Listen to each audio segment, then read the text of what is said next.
Olá, seja bem-vindo ao Café Filosófico. Hoje eu recebo o professor também, não é? O secretário de Tributação do Estado do RN, André Horta. Bem-vindo, André. Muito obrigado pelo convite, professor Oscar.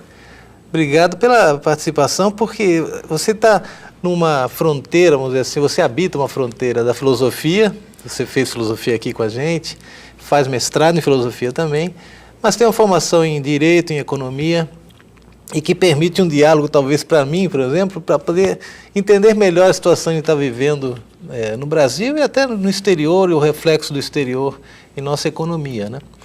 Principalmente essas discussões, as discussões clássicas sobre realidade e aparência. Né? Ano passado, o Oxford elegeu pós-verdade, não foi? Como a palavra mais popular da Inglaterra em 2016. E essa questão da pós-verdade, ela existe bastante isso em economia, e isso dá muito trabalho para a filosofia política. Explica isso, a impressão que eu tenho assim, é tipo um falatório, né? Alguém fala alguma coisa, mas não é para valer, não tem um compromisso com a realidade, né? As pessoas falam, caem num nível da doxa, uma coisa de opinião, que é isso a pós-verdade? Me parece um eufemismo, né, para algo que é plantado por interesse, mas que se sabe que aquilo dificilmente será verdadeiro e que depois a gente encontra o que é verdadeiro, né? Tem pós-verdades que a gente pode conversar aqui em economia, por exemplo, né? Trickle-down econômico, que durou um século. É uma pós-verdade de um século. Sim, na verdade, em alguns casos pode chegar a ser uma calúnia, né, uma difamação, porque se dizem coisas que não são legítimas ou autênticas, né? Mas veja, a gente está aqui falando de mudanças econômicas e o Brasil vive um momento tão tenso com essas reformas que o atual governo quer impor e que passa primeiro uma imagem de necessidade. Deve ser feito assim. Uma reforma da Previdência, reformas trabalhistas, e em vários estados há uma situação econômica muito precária, de fato. Queria que você abordasse de alguma forma essa situação, como é que vocês estão vendo isso. E agora você, como secretário, né, do Estado, qual é a situação que a gente vive, né? Olha, eu acho que assim, o núcleo vamos falar da reforma da Previdência, que é a mais falada, né? A tributária não está se falando tanto, nem a trabalhista, quanto está se falando da previdenciária, né? A grande discussão, né, da reforma previdenciária e o que a Associação de Auditores, por exemplo, né, fala como pós-verdade é o déficit securitário, né? Porque o governo trata do déficit previdenciário e as entidades dizem que não existe déficit securitário. O que é isso? Na Constituição Federal é estabelecido que a Seguridade Social terá assistência, saúde e previdência. E essas três áreas, elas têm recursos. A gente chama contribuições sociais. Existem contribuições sociais especificamente previdenciárias. Então, se a gente comparar o gasto somente da área previdenciária com somente os recursos de contribuições sociais previdenciárias, de fato, há aí um déficit. Há aí um déficit porque foi também uma escolha política, né? Trabalhadores rurais, por exemplo, nunca contribuíram. E se decidiu que eles teriam direito à aposentadoria, que não foi uma decisão errada politicamente, até porque é interessante a gente fortalecer a demanda, né? A economia não é lei da oferta sem procura, né? Tem que ter procura, tem que ter demanda. Então isso foi até uma decisão correta. Mas se a gente junta, não é, todo o conjunto da Seguridade Social, nesse caso, não houve déficit desde o ano que eles estão alegando, desde 2016. Então não há déficit nesse caso, um déficit securitário. Previdenciário, sim. Sim, mas essa é a grande bandeira do governo, é dizer que, de fato, a Previdência ela não se sustenta, que em pouco tempo, talvez 20 anos, o sistema realmente entraria em colapso, não poderiam pagar as previdências, as aposentadorias, as pensões, mas diante do que você está dizendo, não é bem assim, né? Ou seja, é um cálculo que está nos enganando. Veja, a gente tem que ter a justa medida, não é, para conversar sobre todos os assuntos, né? Muita água mata o sujeito afogado, pouca água mata de sede, né? Então, o interessante é a água na quantidade correta, né? É a questão da Previdência. Olha, nossos assuntos domésticos precisam da administração. Você imagina um assunto como a Previdência. Claro que precisa de administração, claro que precisa de reajustes. Tudo precisa de ajuste. Todos os assuntos do Estado, não só a Previdência. As pessoas estão conseguindo viver mais, que bom, né? O IDH brasileiro subiu ao longo das 2 últimas décadas, então isso foi uma vitória. E o Brasil teve aquela lei da responsabilidade fiscal, que diz que quando você não obedece a determinados limites, você não pode haver, por exemplo, concurso público. Então, no Brasil, houve um movimento, por um lado, né, de esticamento do tempo que a pessoa recebe os benefícios, e, por outro, houve uma contração das pessoas que pagam contribuições, né, e que remuneravam no início, quando se começou a Previdência, quem está se aposentando. A proporção, Oscar, era de 4:1. Né? Aí isso caiu bastante. 4 nativa? 4 nativa para um aposentado. Então, hoje, quando você cai, acredito que seja 2:1. Hoje, quando você cai, evidentemente que você tem que mexer nas fontes de financiamento, né? Você tem que mexer no perfil dos benefícios, porque se criou distorções, né? Foram criadas distorções ao longo do tempo. Então, a administração é algo que se precisa. Agora, quando você diz assim, eu vou administrar pura e simplesmente no lado do corte do benefício, né? Quando você coloca a maior carga nisso aí, você está dizendo o seguinte, que no futuro a renda disponível vai ser menor. Então, no futuro, vai ter menos gente para poder comprar produtos, né? É o caso do Chile, por exemplo, né? Que fez uma reforma e está aí com 92% da população recebendo R$710 de aposentadoria, né? Tá uma crise, né? A substituição do regime chileno. Então, você está dizendo que no futuro as pessoas terão menos dinheiro para comprar os produtos. Isso é um aviso para o investidor real. Eu não estou falando do investidor volátil financeiro, estou falando de quem investe em indústria, quem investe em comércio e serviços, né? Se você sabe que no futuro o crescimento não vai ser mais constante, não vai ser mais sustentável, você não investe agora. Então isso cria um problema, inclusive de confiança. Isso não é saudável para a economia. Para a economia, o saudável é você ir regulando todas as áreas de forma a você manter um equilíbrio e um clima de crescimento no país. Você mencionou o Índice de Desenvolvimento Humano e parece que nos últimos 2 anos o Brasil caiu nesse ranking que leva em conta, o que você leva em conta nesse índice e o papel do Estado, então, o papel da União, do Estado, de modo geral, nesse desenvolvimento, né? O Estado é determinante para se reduzir desigualdades sociais, né? Ele é um elemento intermediador nisso aí. O IDH, o Índice de Desenvolvimento Humano, foi uma ideia que deve muito a Amartya Sen, a um prêmio Nobel de Economia, e ele mede aí quanto tempo a pessoa vive, quantos leitos tem em hospitais, né? Crianças nas escolas. Então ele mede diversos índices sociais e entre 0 e 1 ele dá os mais altos, né? O maior IDH, os mais desenvolvidos, países mais desenvolvidos e os países menos desenvolvidos. Então, o Brasil, o Brasil hoje, ainda é considerado um país de IDH alto, né? Para a média mundial. Mas, assim, com profundas desigualdades, né? O Brasil tem um índice de Gini muito alto, precisando baixar, né? O índice Gini é um índice que mede desigualdade, né, econômica e social. Então, o Brasil tem uma razoável renda per capita, né, mas não tem um desenvolvimento humano tão bem distribuído, né, porque a renda per capita, Oscar, é um dos itens que é medido o IDH.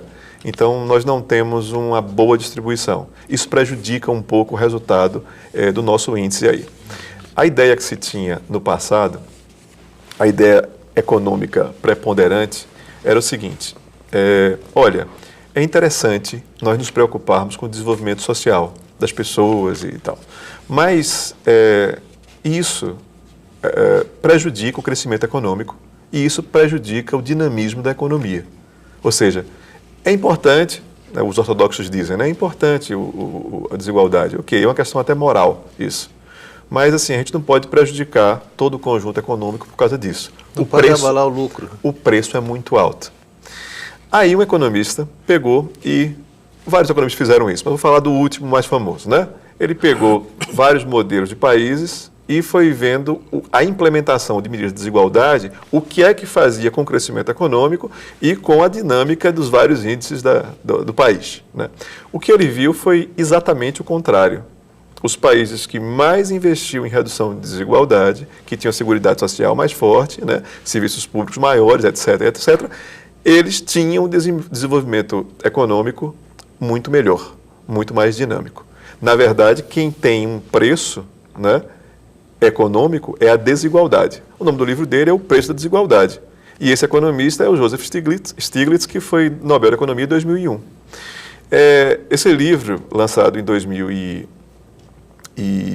quero crer, ele influenciou inclusive entidades de crédito que trabalham com desenvolvimento dos países, né, como o FMI, por exemplo. E o FMI, ano passado, ele publicou um artigo com 2 economistas assinando, chamado Neoliberalism Oversold, né, neoliberalismo vendido muito caro, e que justamente admitem isso, que muitas das variáveis, né, da redução de Estado, né, que se pensava, né, eles não têm comprovação empírica.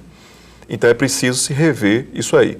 O próprio ministro da Fazenda estava na reunião de Davos agora em dezembro, e a chefe da FMI, a Lagarde, né, chamou a atenção dele para isso, né? Ele fez um discurso, né, bastante ortodoxo, e ela chamou a atenção para as políticas de desigualdade, né, e da importância que isso tem para o desenvolvimento dos países. Tá, eu entendo. Agora, essa coisa que, no fim, essa ideia de pós-verdade, que você mencionava agora há pouco, sim, que a gente se levou 100 anos, né, para se livrar, mas ainda em Davos o nosso ministro sofre uma repreensão, né, no sentido de que, de repente, se voltam a uma atitude, a uma perspectiva da economia muito, já assim, caducada talvez, ou fora de contexto. Será que aquilo que você pensava no começo do século XX ainda pode ser usado hoje, né? Porque esses dados que você coloca, assim, de um modo geral, né, ali onde o Estado está mais presente, onde há uma presença de políticas públicas importantes, significativas para não acabar com a desigualdade, mas talvez conseguir que ela não seja tão desigual assim, né? E o país é algo que a gente vê muita desigualdade nesse sentido. Então seria isso. De certa forma, a gente está na mão dos economistas que têm uma visão pouco contemporânea dos reais problemas. Isso é uma briga muito dura, né? Aí vamos para aqui, para a universidade, para os assuntos que a gente discute por aqui, né? Por uma questão conservadora, né? A tendência é que poderes hegemônicos, eles tenham também a hegemonia das ideias que circulam, né? Os poderes econômicos e sociais, eles terminam mandando nas ideias também. Essa disputa, até hoje, né? A disputa do trickle-down econômicos, por exemplo, né? Isso lá do William Jennings, presidente democrático americano, final do século XIX. A ideia é que se a gente deixar que os ricos enriqueçam mais, essa riqueza vai pingar, né? Vai gotejar para todo o resto da sociedade, né? Isso durou, isso terminou, isso foi uma das causas importantes para a crise de 29, por exemplo, né? Essa ideia de que não mexa na economia, né? Deixe se juntar como se quiser, que isso vai permitir um grande desenvolvimento econômico. Depois, quando Roosevelt vai tomar as medidas, né, da reação da crise, é justamente com intervenção do Estado na economia para poder se ressurgir. E isso não foi, assim, isso não se tem, os dados empíricos em torno disso não se tem mudado muito. Mas, veja, até hoje, né, até hoje as medidas que se aplicam, países que estão em grande crise, né, a Grécia, a Itália, a Espanha, o próprio Portugal, né, as medidas com a Grécia, a Itália e a Espanha têm sido bastante ortodoxas, né, e o resultado deles não tem sido a contento. Portugal, a gente estava conversando aqui antes do programa, né? Portugal tem tido uma outra forma de reação. Portugal reduziu o desemprego, Portugal teve superávit fiscal, né? Portugal, em vez de fazer cortes securitários, previdenciários, né? Ele tributou imóveis de alto valor, ou seja, pegou rendas que não iriam mesmo circular na economia, né, rendas concentradas, e reforçou o fundo previdenciário de Portugal.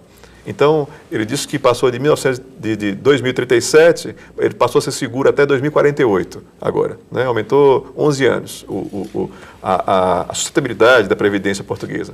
Então, o que é que o Estado, o que é que o governo está dizendo ao investidor? Está dizendo, pode vir investir aqui, né, que no futuro vai ter quem compre aqui em Portugal. Então, isso recobra a confiança. E Portugal não está tendo dificuldade em quase nenhum índice. Eu não sei se tu viu aquela matéria da Economist que a gente estava comentando, que chegam até a dizer, mas a dívida pública deles está em 130% e é insustentável. O que a matéria não está dizendo é que quando o governo começou, há 2 anos, né, a dívida pública estava em 129%. E agora está em 130%. E entre 2008 e 2013, ela saiu de 71% para 129%.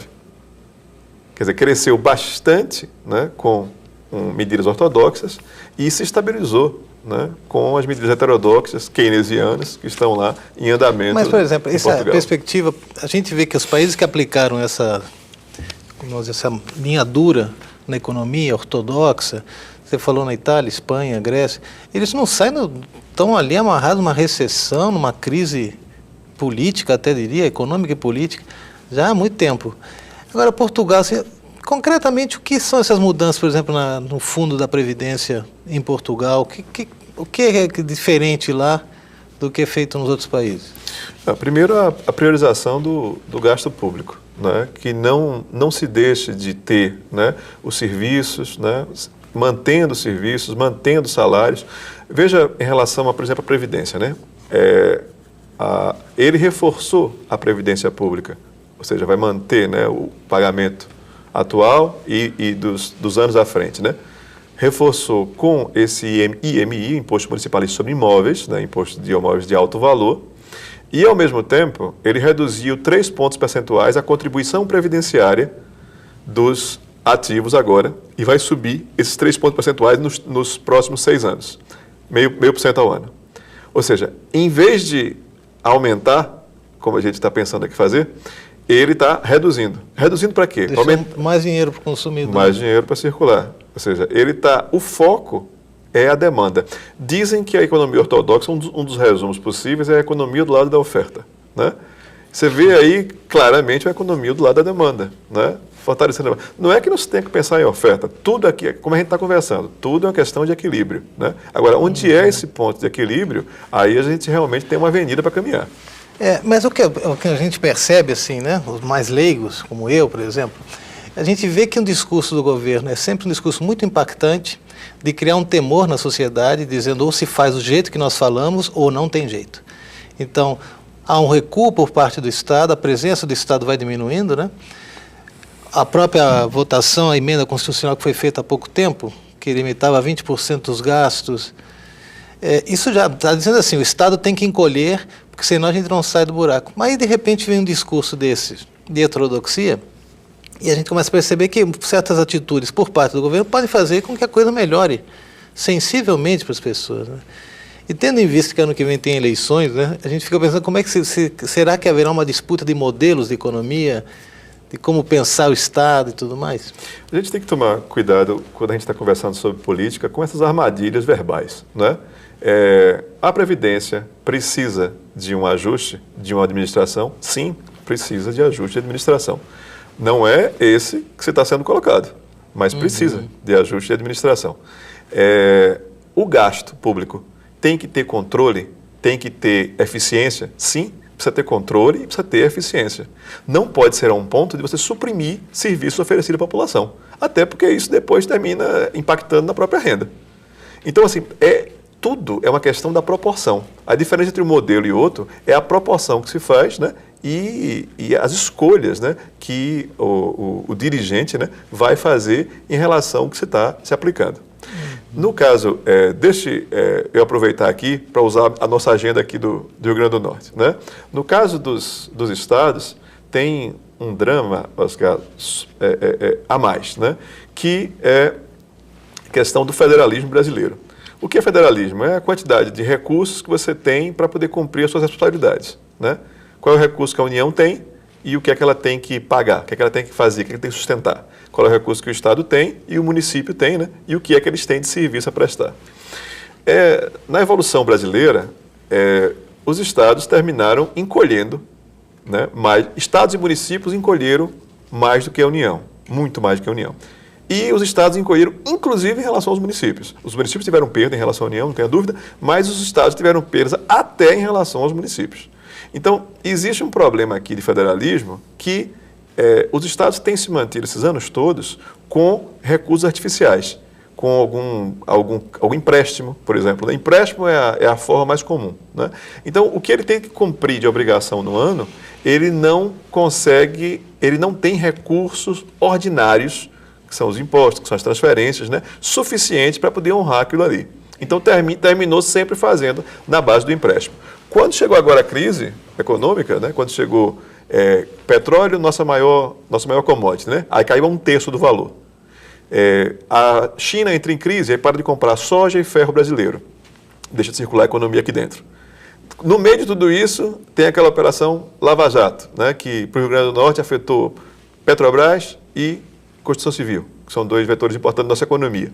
Quer dizer, veio uma conjunção de fatores, né, inacreditável num período tão curto, né? E agora nós precisamos encontrar formas de dar a volta sobre André, isso aí. desculpa te interromper, mas aí entra uma proposta que você, como presidente do Comitê Secretário de Fazenda. de Secretários de Fazenda do Brasil todo, encaminharam ao governo e que mexe um pouco nessa divisão de tributo, vamos dizer assim, algum dinheiro que volta para o Estado. Em que consiste isso, por exemplo? Os estados, cara, funcionam com os impostos próprios e outros que são cobrados pela União e são repartidos com os estados e municípios. O nome dessa repartição que a União cobra e depois reparte conosco são os fundos, né? Por exemplo, o Fundo de Participação dos Estados é o mais famoso deles, né? Fundo de Participação dos Municípios, também, muito conhecido, né? Esses fundos, eles são alimentados, por assim dizer, pelos impostos federais. Antes da Constituição de 88, os impostos que chamados o IPI, Imposto sobre Produto Industrializado, e o Imposto de Renda, que são a base do Fundo de Participação dos Estados, eles representavam 80% das receitas da União. A União tem outras receitas, por exemplo, contribuições sociais, é só dela isso aí, né? Mas ela tem essas receitas. Foi o que ela fez ao longo do tempo. Quando você chegou em 2006, mais ou menos, as receitas da União que vinham dos impostos IPI, Imposto de Renda, que eram 80% lá antes da Constituição, em 2006 passaram a ser de 40%. E ela concentrou seus recursos nas contribuições sociais que não são partilhadas com os estados e municípios. Então, houve um encolhimento, além do encolhimento, digamos assim, exógeno da economia, né, nós já vínhamos sofrendo de um encolhimento endógeno, da própria repartição de recursos que nos foi sendo tirado esses anos todos. Porque o governo 2006 já era um governo, vamos dizer, não caracterizado por ser neoliberal, mas essa atitude tão centralizadora também soa estranha, né? Mas tem muitos anos isso, né? Isso foram ao longo de 30 anos, né? Sim, mas em 2006 houve essa... Se corta metade, não é isso? Em 2006 chegou a um ponto de estar na metade. Foi reduzindo, e chegou na metade de 2006. Os estados estão propondo aí um reequilíbrio do federalismo, né? Olha, precisamos, não todo, porque ninguém vai querer aqui discutir repactuação federativa, que isso é uma matéria para discutir 100 anos, né? O que a gente quer é que se dê algum ajuste nisso aí, para que os estados tenham condições de recuperar investimento, reduzir desemprego, né? Essa política econômica, ela também, de algum modo, corresponde a uma percepção conservadora do que é um país, uma nação, das relações sociais, da desigualdade, de valores. E isso é um trabalho que você desenvolve no teu mestrado. Perfeitamente. Fala um pouco sobre isso. Realmente, nosso tempo já está acabando, André. Eu sei que devia ter perguntado antes, né? O conservadorismo, ele tem várias formas de a gente falar sobre esse assunto, né? Mas vamos dizer que medidas conservadoras, elas coincidem com uma agenda dos poderes hegemônicos de uma sociedade, né? Elas coincidem com uma agenda. Você acha que tem razão uma determinada política, por exemplo, que, por sinal e coincidentemente, ela termina sendo mais benéfica para quem está empoderado, né, na sociedade naquele momento. né? E isso que você também mencionou, que certas ideias começam a circular com mais frequência na mídia, né? Isso. Nos meios de comunicação, a formação de um pensamento que está aí, você não sabe como é que surge, então parece que o governo vem e corresponde a esse anseio, né? Vamos para a Inglaterra, início do século XIX, né? A ideia, você tinha trabalho infantil naquela época, né? Mulher não votava, né? E quando você dizia, vamos acabar com o trabalho infantil, quando você tinha essa medida progressista, por assim dizer, a ideia que você tinha é que se fizer isso, vai acabar com a economia da Inglaterra. A Inglaterra vai se acabar como economia. Porque, assim, como é que você vai poder dispensar uma força de trabalho infantil, por exemplo? Então, essas questões que são muito convenientes, né, para determinado extrato, né, econômico, elas foram mudando ao longo do tempo, né? Quando o tempo passa, ninguém pensa mais, né? Como é que isso foi possível? Mas até se mudar, isso funciona como valor. Hoje, o valor principal, o valor mais difícil que os economistas lutam, estou dizendo isso porque isso é o nome do autor de um livro de Nobel de Economia agora, lançado há 2, 3 anos, né? A questão da trickle-down econômica. Deixa o bolo crescer para depois dividir. E isso é a melhor forma de se desenvolver uma economia. E muita gente acha que não. Bom, André, infelizmente acabou o nosso tempo. Queria te agradecer a presença e essas informações, né, educando um pouco a gente sobre as questões econômicas e políticas. Obrigado, André. Muito obrigado, um prazer o convite. Bom, e você que está em casa já sabe, semana que vem tem mais. Até lá.